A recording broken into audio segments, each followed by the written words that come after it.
Hello and welcome to Behind the Plastic, show where toy photographers interview toy photographers about toy photography. My name is Zach, Sequential Plastic or Pink Skull tonight. To my left, TMNT 1987, also known as Michelangelo. Below me, I'm not exactly sure. Please introduce yourself. Hey, dude. Hello. And what are you tonight, Sully? I am a Jedi, I guess. I don't know. No, you gotta own it, man. Own it. I'm a Jedi. Yeah. There you go. That I believed. I believe the second one. You are a Jedi. Our guest tonight is a master of the macabre, a sultan of spook, a titan of terror, and an outstanding photographer. Please welcome Daddy Gorebucks. Hello. Welcome to the show. Amazing. Welcome to the show, Daddy Gorebucks. How are you doing tonight? I'm good. Thanks for having me on. Absolutely. Thanks for coming on. You know how it works. 12 minutes on the clock. Let's get to it. First of all, I got to say, I love the name Daddy Gorebucks. Thank you. I started out as Daddy Snorebucks, which was a joke between me and my wife. And then I was like, I don't like it anymore. And the gore fits. So easy change. Very nice. Love it. Okay. Well, you know, I want to get to know you. Everybody else wants to get to know you. Tell us about yourself. All right. Let's see. I'm a stay-at-home dad. That's what I do currently. Formerly, I'm a meat cutter. I'm formerly a personal trainer. I guess my photography background started in like high school. Did a lot of it then, and then didn't do a lot of it for a while because I just kind of got intimidated by like the digital world. And then I don't know, as far as toy photography, I've been a collector for so long. I've had like giant collections, sold them like 3 different times in my life. So this time's been like the longest like going like amount of time that I've been collecting. Then I just started kind of like doing the Instagram thing, like where you just take a picture of like your new toy.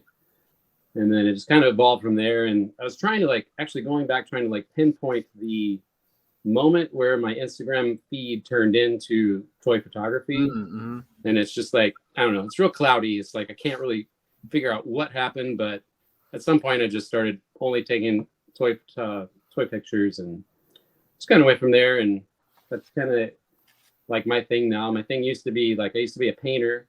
Oh, yeah? Yeah. Then I had kids, and it's like trying to paint with kids around the house is just like a no-go. So what did you like to paint? Little handprints everywhere, right? yeah, finger painting. Yeah, that's what Did we you paint landscapes or fruit or I portraits? did like I started out doing like sci-fi stuff, so I did like a lot of like Star Wars stuff, and did like I have this like my favorite painting is like this giant like Mars Attacks painting that I did. And, Awesome. Oh, man. Anyway, I'd so I love to see some of that stuff. I couldn't do that anymore, so I just kind of like switched to toy photography all the time because it's just like such easy fun. Like I can jump up in this room and spend 20 minutes and get a shot out, and Right. that's just my new outlet, and it's just stuck. So Question for you. So we know kind of your brand, right? Your gory, scary stuff. It's kind of your brand. What is, I guess, the one surprising thing that you like that you don't feature on your page that would be, I guess, counter to that? Like, do you like My Little Pony? That's what he wants to know. yeah, that's actually what popped in my head, which I don't like. no bronies here, but I don't know, man. I don't really get into like cutesy things at all. Like I can't stand, no offense, but I can't stand like pops and stuff like that. But I don't know, nothing, I guess. Like not everything I do is gory, but I get into like, I'll just get like into something like not Marvel Legends, but Mythic Legions. Uh-huh. Like that was like a big thing, and I just like did that forever. I bought like Popeye and just like shot him for like 2 months straight, and built a whole dio around it. yeah, I built like a Sweet Haven basically. from the movie. Yeah. So amazing. But yeah, That's still around, I too. just kind of go wild. Like I'll just like really get into something and kind of go wild. And I'm in that process right now. I just ordered like a few of like the damn toys, like Death Gas Station figures. Yes. So those are on their way, and now I'm like gonna build like a gas station, I guess, and I'll be doing that for like a month or so. I cannot wait to see that. But yeah, Amazing. horror is just kind of like the thing I always go back to. Like I never get sick of shooting horror. So, Do you ever let your Instagram following or like count influence what you shoot? Does that ever sort of get to you a little bit? you know, I don't think so. Like I try not, like sometimes I'll look at a shot and I'll be like, this is too dark. Like I'm only gonna get like half the likes that I normally would because people just scroll right past dark photos. But I'm like, this looks great dark. Like if I lighten it, it's gonna take away the mood. Yep. And I hate it. So I try not to. I try not to think about like the likes and the followers. And I do. I mean, everybody does. It's just like in your conscience. But no, I don't think so. The reason I ask is so lately, and Sully has been like egging me on. He's like, "Ooh, I really like this dark mood that you're in," and I've never really shot like dark stuff, but I can definitely, and who knows, it might be Instagramming, right?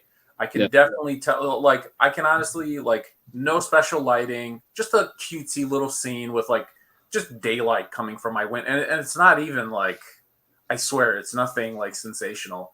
And that will have like 300-400 likes. Yeah. And stuff that I'm like, there's different color lighting. It's a little moodier.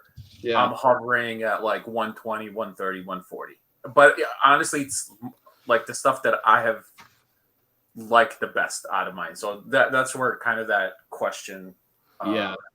I totally get that because I bought a Coraline figure. That's like probably the like cutest figure I own. And I took it out to the forest in Oregon and I put her on like a mossy log and shot her like over like water or whatever. And I got like 400 likes. I'm just like, it's like something I never do. And everybody loves it. So I get what you're saying. Yeah. Hey, I learned about you through our friend Figured Wood.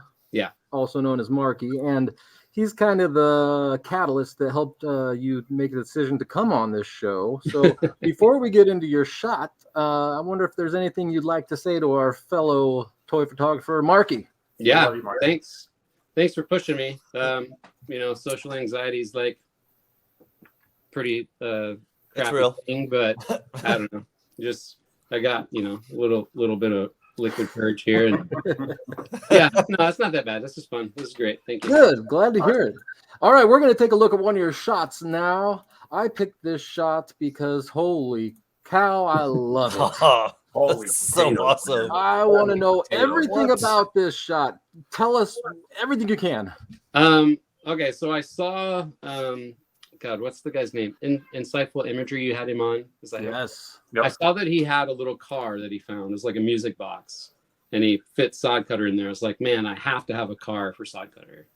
Yes. In the past, I've like hand fabricated vehicles. Like I haven't made like a Hiss. It's around here somewhere. I made a G.I. Joe Hiss. I made like an armadillo. I was like, and I still had some of the material left over. I was like, I'm just gonna make a car for him. So I think I built this thing like I don't know, probably over like course of like a week and a half maybe. And it turned out like a little bigger than I should have made it. Like kind of fills the whole screen here. Oh man. But I just cut it piece by piece, put it together. Wait, what is this made of? You made this whole thing? Yeah. Well, I didn't. Of course make the you wheels. did. The wheels are from like a RC car, and the steering wheels from the RC car. But basically everything except for like the headlights and the hood ornament and everything else I made. But yeah, it's just like real, dude. It's what's the material even called? I can't. It's like some kind of really thin plastic. It's like a 16th or an 1/8 inch. And you just kind of like cut it and you can heat it and bend it. Oh Wow. I was wondering how you did the corners like on the side of the car. Yeah. I'm like, what? So it's basically that material and like a shitload of glue and styrofoam to hold it all together. So I made this big car, and then I'm just like, it's like kind of too big to like really photograph the way I want to, the way I'm used to. So I'm like, how do I get everything in? So just like, I knew what I wanted. I wanted like, everybody in there being like, holy shit, something crazy's happening. And I thought about like, I have this like die cast like 12th scale Cadillac that's in the background. You can see there. Yes. Okay. And so like last minute, I was like, okay, they're like, what are they screaming about? Like, I don't know. And I put like the fire under there, which I have like basically like pillow fluff that I put lights under. Okay. And that's the explosion. Wow. And then I kind of balanced that car back on like a tripod in the background. And then once I took the shot, it still like didn't look right. So like I put it on like Procreate, which is like a painting program. Yeah. You can just like distort like everything. You can just kind of like I squeezed it this way and that way until it just like became like nice in the frame. And Really? yeah, that was it. And then I put a bunch of filters on it, like the smoke up at the top, like I drew in on Procreate, and I made the lights glow with Procreate. Oh, I was wondering about Procreate's that. like amazing. I love it. It's a painting program, but it's just like I a used to use super that a lot. powerful. Yeah, it's a super powerful like photo tool too. Huh. So amazing. Oh, I want to hear even more about this, but you know what? It's time for, well, a new game tonight. A game called Trick or Treat. Oh boy. So, Daddy Gorebucks, please choose Trick or Treat. I choose Trick. Okay.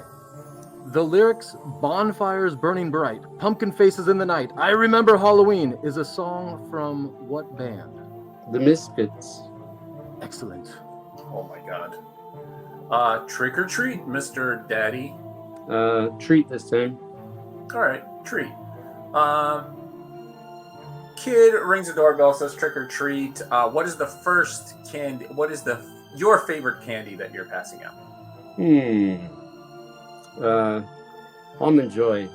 I feel like a nut. Oh my god, they are throwing that out. They are throwing that out. More for Daddy Gorebucks. Yep. All right, trick or treat, sir. Let's go treat again. Treat. All right, true or false? The lead actress in the first Halloween movie in 1978 was Jodie Foster. False. There you go. Okay, trick or treat. Trick. What scares you the most? Prison time. I have no reason ever to go to prison. But that's what God. That is scary. Trick or treat. Treat. Favorite junk food? Ooh, pizza. Yes. Trick or treat. Trick. Trick. All right. How many people were burned at the stake during the Salem witch trials? Not enough. Oh, and that's Daddy Gorebucks for you, ladies and gentlemen. Thank you for coming on.